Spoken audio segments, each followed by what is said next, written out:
Hello friends, स्वागत है आपका इस वीडियो सीरीज के थर्ड एपिसोड में। अब तक हमने ये जाना कि लाइट एक इलेक्ट्रोमैग्नेटिक वेव है जिसका वर्णन मैक्सवेल के इक्वेशंस करते हैं। मैक्सवेल का ये मानना था कि जिस तरह साउंड वेव्स यानी ध्वनि तरंगों का संचारण करने के लिए एक माध्यम यानी मीडियम की आवश्यकता होती है, जो मीडियम है हवा, शायद कुछ वैसे ही रोशनी के साथ भी होता होगा। और उन्होंने ईथर मीडियम का प्रस्ताव रखा, जिसकी खोज में फिर सारे वैज्ञानिक लग गए।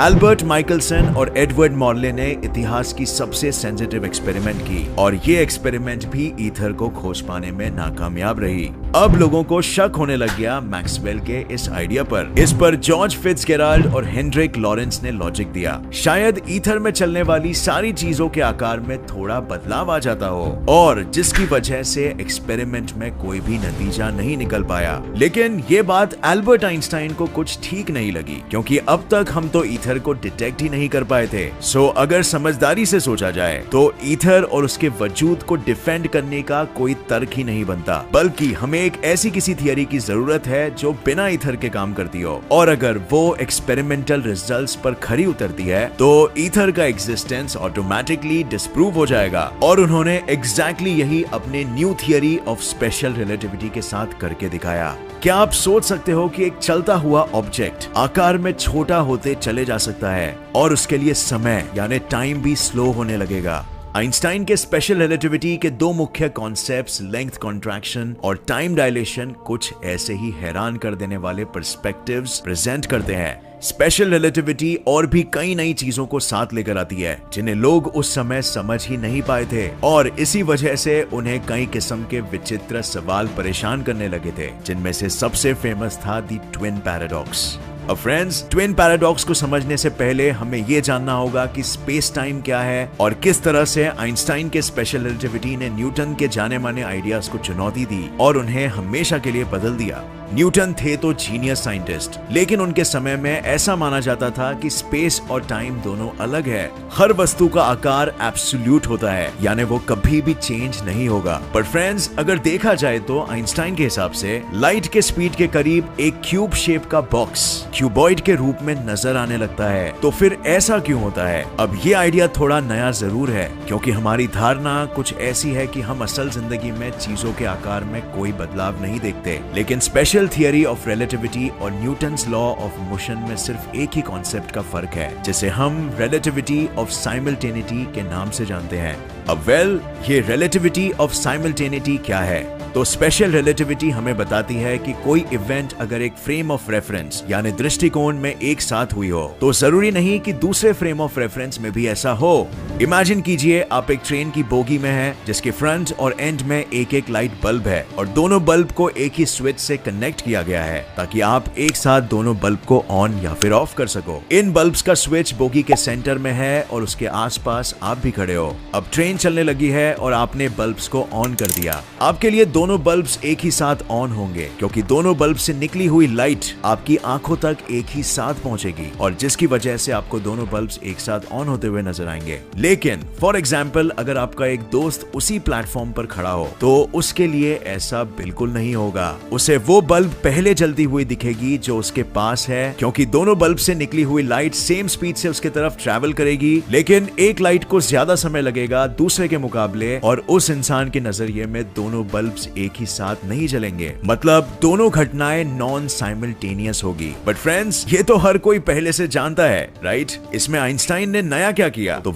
न्यूटन का ऐसा मानना था कि लाइट इन्फिनिट गति से चलती है, जिसका मतलब दोनों बल्ब सभी इंसानों के लिए एक ही साथ जलेंगे। बट ऐसा नहीं था, और इसने हमें यह बताया कि बेसिकली लाइट की भी एक लिमिटेड स्पीड है जिसे मेजर किया जा सकता है, और यही है साइमल्टेनिटी का कॉन्सेप्ट और स्पेशल रिलेटिविटी के सभी वियर्डनेस का कारण। इसी कॉन्सेप्ट के वजह से हमें एक खास किस्म के इक्वेशंस की मदद लेनी पड़ती है, जिसे हम कहते हैं लॉरेंस ट्रांसफॉर्मेशन। लॉरेंस ट्रांसफॉर्मेशन कुछ मैथमेटिकल इक्वेशंस का कलेक्शन है जो हमें फ्रेम ऑफ रेफरेंस यानी दृष्टिकोण बदलने में मदद करता है। जैसे ऊपर वाले एग्जाम्पल में यही इक्वेशंस हमें बताएंगे कि प्लेटफॉर्म पे खड़े आपके दोस्त को दोनों बल्ब्स के जलने के बीच कितना समय का अंतर दिखेगा बेस्ड ऑन उसके खुद के और बल्ब्स की पोजीशन स्पेस में। इसी साइमल्टेनियस साइमल्टेनिटी के कॉन्सेप्ट की वजह से कई विजुअल इल्यूजन्स क्रिएट होते हैं स्पेशल रिलेटिविटी में, और the world famous length contraction उनमें से ही एक है। फ्रेंड्स, चीजें रफ्तार की वजह से आकार में श्रिंक यानी छोटी होती हुई क्यों दिखाई देती है? वेल, इसे जानने के लिए सबसे पहले आपको यह जानना होगा कि किसी चीज की लंबाई को हम कैसे नापते हैं। हम एक ही समय पर उसके दोनों एंड्स की पोजीशन को कैलकुलेट करते हैं और उनके बीच के डिफरेंस को देखते हैं।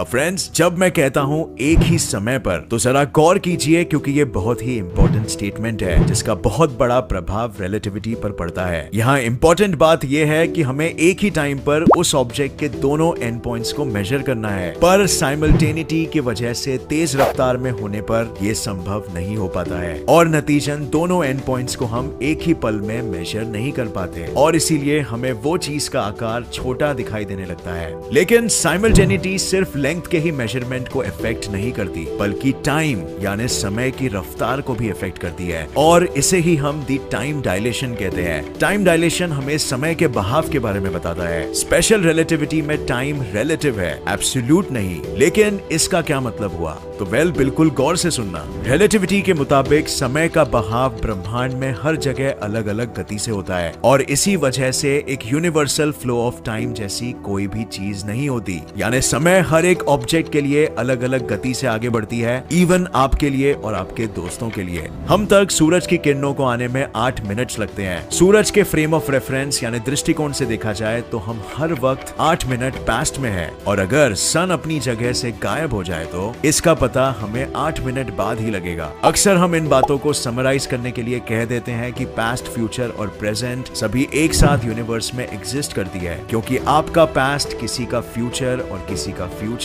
किसी दूसरे के पास्ट में होना बिल्कुल संभव है। तो फ्रेंड्स, क्योंकि अब हम लेंथ कॉन्ट्रैक्शन और टाइम डायलेशन के कॉन्सेप्ट से परिचित है, तो चलिए हम एक थॉट एक्सपेरिमेंट करते हैं ये जानने के लिए कि तेज रफ्तार पर स्पेस और टाइम किस तरह से बिहेव करता है और क्यों हम उन्हें एक साथ स्पेस टाइम कहते हैं। इमेजिन कीजिए हम फ्यूचर में आ गए हैं, जहां हमने मार्स को कॉलोनाइज कर लिया है, सूरज की ऊर्जा को सोखने के लिए डायसन स्पीयर्स बना लिए हैं, और ऐसी टेक्नोलॉजी हासिल कर ली है जिसकी मदद से हम लाइट स्पीड से ट्रैवल कर सकते हैं। गर्मियों का मौसम है और आप अपने दोस्तों के साथ कुछ दिनों छुट्टियां मनाने मार्स पे निकले हो। आपके पेरेंट्स आपको स्पेसशिप के पास छोड़ने आए हैं और आप अपने फ्रेंड्स के साथ स्पेसशिप में चले जाते हो। जब स्पेसशिप लाइट की स्पीड के करीब होगी तो स्पेशल रिलेटिविटी के इफेक्ट्स काफी आसानी से देखे जा सकेंगे। उस वक्त आपके पेरेंट्स आपको और आपकी स्पेसशिप को सिकुड़ते हुए देखेंगे और आप लोग इस तरह से मूव होते दिखोगे जैसे आप स्लो मोशन में हो। लेकिन ऐसा सिर्फ आपके पेरेंट्स को दिखेगा, मगर आपके लिए कुछ भी नहीं बदलेगा।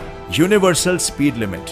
फ्रेंड्स, आपने सुना होगा कि कोई भी ऑब्जेक्ट लाइट स्पीड या उससे तेज गति से ट्रैवल नहीं कर सकती, लेकिन क्या आप जानते हो ऐसा क्यों है और ये कॉन्सेप्ट कहां से आता है? तो वेल, ये लॉरेंस ट्रांसफॉर्मेशन से आता है, जिसे हमने पहले ही डिस्कस किया। लॉरेंस ट्रांसफॉर्मेशन में एक ऐसा फैक्टर होता है जिसे हम गैमा फैक्टर कहते हैं, और जो कुछ इस तरह दिखता है। इसे मैथमेटिकली डिफाइन करने के लिए एक खास कंडीशन का ध्यान रखना पड़ता है, और वो है कि कोई भी चीज जिसके पास एनर्जी और इनर्शिया दोनों हो, वो लाइट और उसकी गति से तेज कभी भी नहीं चल सकती, या दूसरी भाषा में information can never travel faster than light.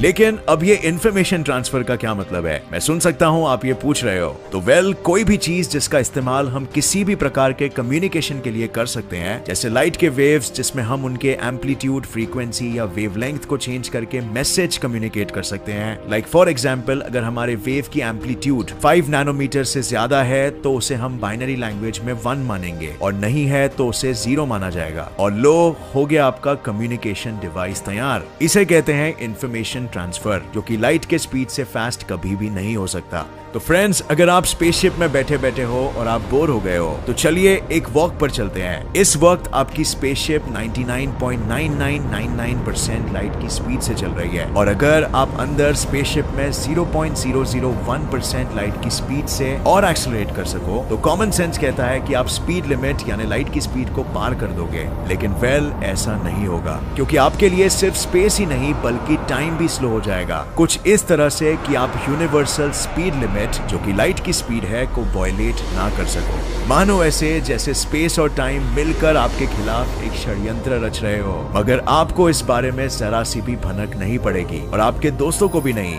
जो लोग बाहर है रेस्ट में, उनके कंपैरिजन में आपकी heartbeat, blood flow, brain में न्यूरॉन्स की कम्युनिकेशन, आपके शरीर के एटम्स का वाइब्रेशन सब कुछ स्लो हो चुका होगा। है ना इंटरेस्टिंग? अब टाइम डायलेशन में टाइम एग्जैक्टली कैसे स्लो होता है ये जानने के लिए हमने एक डिटेल्ड वीडियो ऑलरेडी इस चैनल पर अपलोड किया है। उसे आप ऊपर आई बटन दबा के बिल्कुल देख सकते हो। लेकिन वापस इस कोर्स पे आना बिल्कुल मत भूलना, क्योंकि आगे आपको बहुत से इंटरेस्टिंग कॉन्सेप्ट्स जानने मिलने वाले हैं। अब फ्रेंड्स, जैसे हमने इस वीडियो के स्टार्ट में ही प्रॉमिस किया था द ट्विन पैराडॉक्स के एक्सप्लेनेशन के बारे में, तो चलिए मिलकर उसे ही सॉल्व करते हैं। तो ट्विन पैराडॉक्स ऐसा है कि दो ट्विन्स हैं, जिसमें से एक स्पेसशिप में बैठकर लाइट के स्पीड के सिग्निफिकेंट % स्पीड से स्पेस ट्रैवल करने चला जाता है, और जब वही ट्विन स्पेस में 2 साल बिताकर वापस घर आता है तो अपने जुड़वा भाई को उम्र में बूढ़ा पाता है। फ्रेंड्स, हम गैलीलियन रिलेटिविटी के मुताबिक जानते हैं कि मोशन रिलेटिव है और हर ऑब्जर्वर अपने फ्रेम ऑफ रेफरेंस यानी दृष्टिकोण में रेस्ट में होता है। तो इसीलिए अर्थ ट्विन को लगेगा कि वो रेस्ट में है और उसका भाई स्पेस में मूव कर रहा है, पर वहीं इसी लॉजिक से स्पेस ट्विन को लगेगा कि वो रेस्ट में है और अर्थ ट्विन ही वो है जो मूव कर रहा है। जैसे हम स्पेशल रिलेटिविटी में कहते हैं टाइम डायलेशन को एक्सप्लेन करने के लिए कि moving clocks ages slower than non moving clocks, लेकिन स्पेस ट्विन के लिए तो वो खुद स्थिर है, राइट? और अर्थ ट्विन मूव हो रहा है, तो किसके लिए असल में समय स्लो होगा?